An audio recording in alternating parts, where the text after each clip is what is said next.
해외에 거주하고 있는 교포분들이나 해외살이를 경험해본 사람들에 의하면 한국만큼 좋은 곳이 없다. 한국을 나쁘게 말하는 사람들은 정말 해외에 나가본 적이 있는 걸까? 라는 의문을 가지게 된다고 하죠. 그리고 한국이 좋은 이유는 단순히 내가 한국인이어서 좋은 게 크다고 생각할 수도 있습니다. 고향만큼 마음 편한 곳이 어디 있겠나요? 하지만 우리나라 국민들이 해외살이 후 더욱 더 한국 생각이 날 수밖에 없는 또 다른 이유가 있는데요. 이것은 한국인이 아닌 외국인들도 느낄 수 있는 것들이라고 합니다. 날로 유명해지는 한국, 그리고 한국을 찾아오는 외국인들은 점점 더 많아질 수밖에 없다고 합니다. 지금부터 사연 만나보시죠. 안녕하세요. 저는 독일 출신의 레니카라고 합니다. 한국에서 오랜 기간 거주하다 독일로 돌아온 후 저는 많은 불편함을 겪고 있습니다. 농담이지만 종종 한국이 원망스러울 때도 있다는 말을 하고는 하는데요. 한국에서 첫 직장 생활을 했었고 때문에 한국에 단순히 여행이나 언어를 배우러 오는 독일인들과 비교해서 더 한국적인 모습이 제 몸에 배어 있었기 때문입니다. 한국에서의 빠르고 효율적인 생활에 익숙해져 있던 저는 고국의 느린 속도와 비효율성에 적응하는 데 어려움을 겪고 있습니다. 오랜 기간 한국에 거주하면서 조금씩 고향으로 돌아가고 싶다는 생각이 커졌고 결국 고국에 돌아가는 결정을 했던 저였지만 이제는 다시 한국에 가고 싶다는 생각이 들기도 하는 상황에 처했네요. 저는 나름대로 자부심도 많았어요. 10년 전쯤 K-팝이 비주류였고 K-팝을 좋아한다는 걸 숨겨야 했던 시절이 있었는데요. 요즘에야 K-팝을 좋아한다고 해도 이상한 사람 취급을 받지는 않지만 당시에는 그랬습니다. 저는 오래전부터 K-팝을 좋아했고 그게 한국에 대한 관심으로 이어졌습니다. 그래서 자연스럽게 한국어를 공부하게 되고 결국 부모님을 설득해서 호주로 워킹홀리데이를 떠나는 게 아닌 한국의 어학연수를 떠나게 되기도 했죠. 그리고 그곳에서 한국의 모습에 빠져들었고 저에게 잘 대해주는 한국인들 덕분에 먼 타지에 있어도 외로움을 잊을 수 있는 그런 시기가 있었습니다. 저는 그래서 당시 한국인 남자친구를 믿고 한국에 남기로 결정하기도 했으며 한국에 취직도 하는 결정도 내렸습니다. 당시 남자친구와는 헤어졌지만 한국에 정착하는데 많은 도움을 받았고 덕분에 한국에서 5년 넘게 직장 생활을 할 수 있었습니다. 독일계 기업에서 근무를 했던 것이지만 그래도 많은 부분에서 한국적인 모습 그리고 한국적인 일 처리 방식으로 배워왔습니다. 회사 생활이란 것이 처음에는 다 어렵고 내가 할 수 있을까 의문이 들지만 시간이 지나면서 익숙해지고 내 후임자들에게 제가 하는 일들을 가르쳐주는 그런 평범한 회사원이었다고 제 스스로를 평가할 수 있을 것 같습니다. 한국에 매우 잘 적응했으며 한국 음식도 거리낌 없이 잘 먹는 제가 향수병에 걸리고 말았습니다. 한국에서 좋은 친구들도 많고 회사 동료들과도 사석에서 만나 즐겁게 친구가 될 수 있는 한국이 너무 좋았지만 그래도 부모님이 계신 고향이나 고향에서만 느낄 수 있는 특유의 냄새들이 떠오르고는 했습니다. 타지 생활을 하다 보면 누구나 그런 것을 느끼기 마련이고 이런 생각들이 종종 찾아왔지만 한국에서 총 6년 넘게 살아오면서 그런 우울함은 처음 겪는 상황이었습니다. 마치 독일로 돌아가면 모든 것이 편해질 것 같고 모든 것이 해결될 것이라고 생각했습니다. 그리고 마음만 먹으면 이직을 할 수도 있는 상황, 그리고 오랜 기간 믿고 의지하던 한국인 남자친구와의 이별은 결국 저를 한국을 떠나는 선택을 하게 만들었습니다. 만약 남자친구와 헤어지지 않았다면 결혼 후 한국에 귀화하려는 제 계획이 그대로 중단되지 않았을 수도 있었겠지만요. 결국 지난 일은 과거일 뿐이니까요. 후회하지는 않습니다. 그렇게 한국에서 독일로의 이직을 결심했습니다. 주변 동료들에게 조언을 구하기도 하고 이 회사에 근무하는 독일인 동료들에게 큰 위로를 넣기도 했습니다. 제가 한국에서 처음 사회생활을 시작했고 독일에서의 경험은 전혀 없기 때문에 걱정하는 바가 많았지만 독일인 동료들은 한국에서 근무하던 능력이 있으면 독일에 가면 아마 모든 것을 다 잘하는 만능적인 능력을 가질 것이라는 이야기를 들었죠. 저도 다른 나라에서 근무해 본 적은 없지만 한국 특유의 빠른 일처리와 모든 것에서 열정적인 태도를 보여주는 한국인들처럼 일벌레는 또 없겠다 싶었고 저도 그 템포에 맞춰서 한국인스럽게 열정적이고 빠른 업무 처리를 배워왔기 때문에 독일로 돌아가서 근무한다면 오히려 남들이 답답하면 답답했지 내가 남들에게 피해를 끼치지는 않을 것이라고 생각했습니다. 그렇게 독일로 가는 준비를 마쳤고 정들었던 한국을 떠나며 많은 생각이 들었습니다. 이제 떠나는 한국, 언제 다시 올지 모르겠지만 그동안 고마웠고 잘 있으라며 나름대로 감성적인 생각도 하면서 왔습니다. 나름대로의 작별 인사였습니다. 그렇게 독일에 왔습니다. 가족들은 저를 반겨주었고 가족들 덕분에 제가 한국을 떠나온 것에 대한 일말의 후회도 사라지는 듯했습니다. 하지만 독일에서 직장을 구하고 이곳에서 생활을 하면 할수록 저에게는 한국 생각이 날 수밖에 없는 일들이 참 많았습니다. 역시나 한국에서 편리했던 것들 중 하나는 빠른 인터넷 속도였습니다. 한국에서는 거의 실시간으로 영화를 다운로드하고 동영상 같은 것들도 쾌적한 스트리밍으로 즐길 수 있었습니다. 한국에서 제가 남자친구와 헤어진 뒤 수많은 영상들을 즐겨보는 게 취미였죠. 그 취미는 독일에서도 마찬가지로 이어졌습니다. 하지만 독일로 돌아온 첫날부터 인터넷 속도는 큰 실망을 안겨주었습니다. 이게 뭐야? 영화 한 편을 다운로드하는데 이렇게 오래 걸리다니. 저는 답답한 마음을 감추지 못했습니다. 독일의 인터넷 속도는 한국과 비교할 수 없을 만큼 느렸고, 이는 일상생활에서 큰 불편을 초래했습니다. 일상생활에서만 불편했다면 그다지 불만을 말하지 않았을 텐데, 이것은 일적인 것과도 연결이 되어 있었습니다. 회사에서 근무하며 상대방에서 보내주는 중요한 파일을 다운로드하거나 온라인 회의를 할 때마다 스트레스가 쌓였습니다.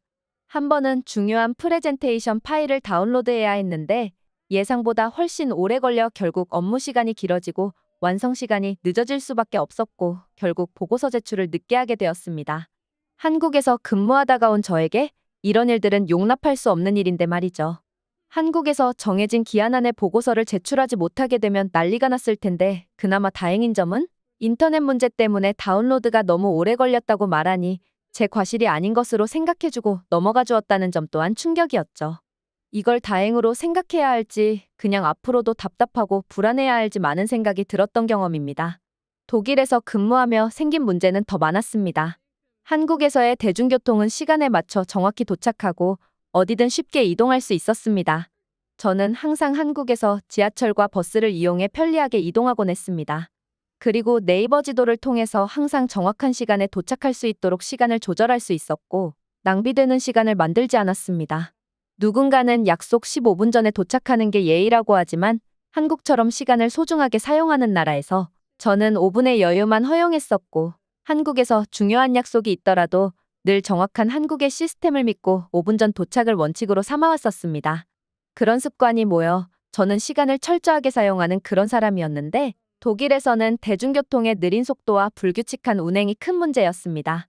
많은 사람들은 이런 일이 빈번하다는 듯이 아무렇지 않았으며 동요되는 것은 제 마음뿐이었습니다.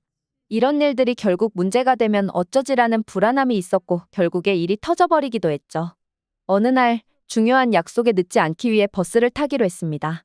타도시 타 회사에서 열리는 회의는 매우 중요했고 저는 저희 회사에 남아 끝까지 자료 준비와 발표 준비를 하고 정해진 시간에 그 회사에 도착해야 했습니다. 하지만 버스는 제 시간에 오지 않았고 결국 약속 시간에 늦고 말았습니다. 이럴 수가. 대중교통이 이렇게 느리다니. 한국에서는 이런 일이 없었는데 저는 불만을 토로했습니다. 이때 저희 지각은 용섭다 할 수 있었지만 그 다음 정말로 더 중요한 회의에 참석해야 했고 버스로 인해 큰 곤혹을 치루었던 저는 기차표를 예매했습니다. 하지만 기차가 아무런 사전 공지 없이 연착되어 또다시 중요한 회의에 늦게 도착하는 바람에 큰 불이익을 당하기도 했습니다. 이런 경험은 저에게 큰 좌절감을 안겨주었습니다. 인터넷이 느려서 보고서 제출이 늦더라도 이해해주던 독일 의상사도 제가 대중교통 때문에 회의에 늦었다고 말하니 불같이 화를 내기도 했습니다. 한국에서는 한 번도 없던 일이고 이런 일로 지적을 받는 사람이 전혀 아니었는데 독일에서 근무하면서 자존감이 내려가고 있다는 것을 느끼게 되었습니다. 내 능력 밖의 일들로 내가 통제할 수 없는 일들 때문에 나의 능력이 평가절하되고 상사에게 꾸중을 듣는 일이 너무나 빈번했다는 것이 문제죠. 이쯤 되니 한국 생각이 안 날 수가 없었습니다. 한국에서는 분명히 독일에서보다 한 명이 처리해야 할 업무도 더 많았고 더 강도 높은 업무들이 많았지만 이 모든 것들은 정확하게 통제된 시스템과 철저하게 약속된 프로그램들이 유기적으로 잘 움직였기 때문에 개인이 낼 수 있는 효율이 높다는 것을 의미하고 그렇기 때문에 한국에서는 더 많은 일 처리를 하고 있었다는 것을 알게 되었습니다. 단순히 한국 사람들이 일을 더 많이 한다며 불만을 할 게 아니라 그만큼 한국에서의 환경이 더 쾌적했기 때문에 직원 한 명당 처리할 수 있는 일이 많고 그만큼 기대값이 컸다는 것을 뒤늦게 깨닫게 되었습니다. 한국의 직장인들에게 제가 느낀 점을 꼭 말해주고 싶을 정도로 놀란 점이 많았습니다. 그리고 사소한 것들에서 답답함을 느끼는 점은 수없이도 많았습니다. 무엇보다도 느린 서비스 속도는 늘 인내심을 테스트하게 만들었습니다. 한국에서는 음식점이나 상점에서의 서비스가 매우 빠르고 효율적이었습니다. 주문 후 몇 분 안에 음식이 나오고 상점에서는 신속하게 결제가 이루어졌습니다. 하지만 독일에서는 모든 것이 느리게 진행되었습니다. 한국적인 속도에 적응돼 있던 저는 과거에는 느끼지 못했던 답답함을 일상에서 느낄 정도로 말이죠. 한 번은 친구들과 함께 카페에 갔을 때 음료를 주문하고 한참을 기다렸습니다. 결국 음료가 나오는데 20분이 넘게 걸렸습니다. 한국에서는 점심 식사 직후 후식으로 커피를 주문하는 게 일반적이고 그렇게 12시에서 1시 사이 늘 사람이 많고 줄을 서서 주문하는 카페에 가서도 5분 이상 기다리게 되면 미리 안내를 해준다거나 주문을 감당할 수 없을 정도면 잠시 동안 주문을 막는 방식으로 불필요하게 오래 기다리는 손님이 생기지 않게 방지하는 경우가 있는데 독일에서는 그보다 훨씬 적은 수의 손님 그리고 더 많은 직원이 일하고 있는 카페여도 20분씩 걸리는 것이 이상한 일이 아니었다는 점이죠. 심지어 한국에서는 5분이 넘는 시간 동안 주문한 커피가 나오지 않아서 왜 안 나오는 것이냐 항의하러 갔다가 엄청나게 빠른 손놀림으로 커피를 만들어내고 있는 카페 직원들을 보고 저렇게 열심히 하는데 조금 기다려야겠지라는 생각이 들 만큼 한국에서는 단순히 음료를 제조하는 것에서도 속도감과 리듬감이 있었죠. 하지만 여기서는 느긋하게 카페 직원들끼리 수다를 떨며 이야기하고 있느라 손님들은 기다리며 애타는 것도 모르고 천천히 움직이고 있는 꼴을 보고 있자니 속이 답답해졌습니다. 결국 누적되어 있던 답답함이 터지는 날이 있었습니다. 그렇게 답답한 장면을 보고 저는 참지 못했고 그 직원들에게 항의를 했습니다. 커피를 빨리 제조하지 않는다며 항의를 들은 독일의 카페 직원은 당신이 우리에게 그렇게 지시할 권리는 없다며 맞서 싸웠고 저는 미안하다는 사과가 아닌 당신이 무슨 자격으로 20분이나 나를 기다리게 하냐며 항의했습니다. 그리고 그렇게 수다를 떨 시간에 차라리 커피를 한 잔이라도 더 만들면 내가 찾아왔겠냐며 강하게 나갔죠. 네, 알고 있습니다. 이런 항의는 독일에서 제가 분명히 무례한 태도로 받아들여진다는 것을요. 결국 그 카페의 직원은 저와 제 친구들의 주문을 거절하고 환불해주겠다며 강하게 나섰죠. 그리고 환불 절차도 10분 넘게 걸리는 황당하고 답답한 상황을 맞이했고 저는 그곳에서 많은 시간을 날렸으며 친구들은 저희 인내심 없는 모습에 화나 보이는 듯했습니다. 여기 서비스는 왜 이렇게 느린 거야? 한국에서는 금방 나왔을 텐데. 저는 친구들에게 불만을 털어놓았습니다. 이때만 해도 저희 인내심 없는 모습에도 친구들은 이해를 해주었던 것 같아요. 한국은 그렇게 빨리 나오냐며 카페에서 느린 속도로 처리하는 일처리 속도 때문에 화가 난 저를 위로해 주었습니다. 하지만 문제는 그 다음 모임 때 발생했습니다. 레스토랑에서 음식을 기다리다가 너무 오래 걸려 이 또한 결국 취소하고 나오는 일도 있었습니다. 친구들은 기다리자고 했지만 저는 취소하고 다른 데 가는 게 좋겠다고 말하며 제 의지를 꺾지 않았어요. 결국 친구들은 이런 것도 못 기다리면서 저를 인내심 없는 사람쯤으로 생각하고 너와 즐거운 시간을 보내려고 자리를 만들었는데 이런 식으로 불평불만할 거면 다음부터 집에 초대를 하던지 완벽하게 차분한 마음을 준비해서 나오던지라는 말을 하면서 화를 내고 떠나버린 친구도 있었습니다. 아무리 그래도 그렇지 주문한 지 40분 동안 아무런 안내도 없이 가만히 기다리고 있는데 이게 주문이 잘 들어간 건지 무슨 문제가 있는지 알려줘야 하는 것 아닌가요? 저는 이런 주장을 했지만 친구들은 저를 이해하지 못했고 결국 말다툼까지 하게 되었죠. 이런 경험들은 저를 지치게 만들었습니다. 가족들과 함께 할 수 있는 시간을 만들 수 있는 고향에서의 삶은 만족스러웠지만 그 이외의 업무 처리라든지 외부에서의 활동을 할 때면 늘 마음의 준비를 해야 했습니다. 오늘도 나만 답답하고 나만 속 터지는 일이 생길 거야. 하지만 이곳에서는 내가 이상한 거야. 저들이 이상한 게 아니야. 라는 자기 최면을 걸고 외출을 하는 게 습관이 될 정도로 말이죠. 그리고 한 번은 회사에서 이상한 이야기를 들었습니다. 제가 입국한 지가 벌써 몇 달이나 지났는데 독일로의 입국 기록이 누락되었다며 때문에 세무청에서 왜 유령에게 연금보험을 납부해주고 있고 왜 유령에게 소득세를 신고하면서 납부를 하고 있냐며 말이죠. 뭐 하루아침에 제 신분에 갑작스러운 불이익이 생긴다던가 회사를 그만두어야 한다던가 하는 중대한 문제는 절대 아니었지만 행정상 오류를 수정하라는 지시가 내려온 것이죠. 처음 겪어보는 황당한 일이고 처음 들어보는 이상한 일이었습니다. 회사에서도 뭔가 문제가 있는 것 같으니 확실히 해달라는 이야기를 해주었습니다. 당연히 제 출입국 기록에 문제가 있고 수정해야 될 사안이 있으면 당연히 그렇게 하는 게 맞습니다. 하지만 저는 이 이야기를 들었을 때 무언가 관공서들에서 문제가 있었고 그걸 바로잡아야 한다는 것을 알았을 때 좌절할 수밖에 없었습니다. 지긋지긋하게 느린 독일의 관공서들과 일처리를 같이 한다는 것은 마치 법원을 통해 불미스러운 일을 소송하는 것과 비슷한 수준의 골치를 썩일게 분명했으니까요. 세무청과 출입국사무소와 여러 차례 통화하고 방문해서 이야기를 하고 많은 시간을 쏟은 결과 단순히 출입국 기록에서 제 이름이 누락되어 있었고 당시 비행기를 탔던 수많은 승객들의 기록이 누락되어 있었다고 했습니다. 독일의 공무원들은 이런 일을 가끔씩 있을 수가 있으며 이런 것이 확인되면 수기로 기록을 작성해서 프로그램에 집어넣으면 된다고 했습니다. 이렇게 결론만 놓고 보면 한 문장으로 끝날 수 있는 일을 수십 차례의 통화 그리고 몇 차례의 방문 게다가 미립국자로 의심받아 경찰 조사까지 받을 수 있다는 무서운 협박을 관공서로부터 받아야 했습니다. 결국 저는 참지 못해서 수많은 공무원들과 언쟁을 해왔고 이 일로 정말 경찰서로 불려가서 조사를 받아야 했습니다. 왜 일처리를 하고 있는 공무원들에게 빨리 일처리를 하지 않냐며 무섭게 이야기했는지 그리고 그들에게 압박을 주어서 얻어내고자 하는 무엇인가가 있었는지 말이죠.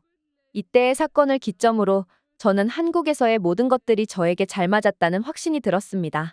그리고 내가 찾아갈 곳은 한국이라는 생각까지 들었습니다. 과거 한국에서의 생활은 저에게 많은 영향을 끼쳐왔습니다.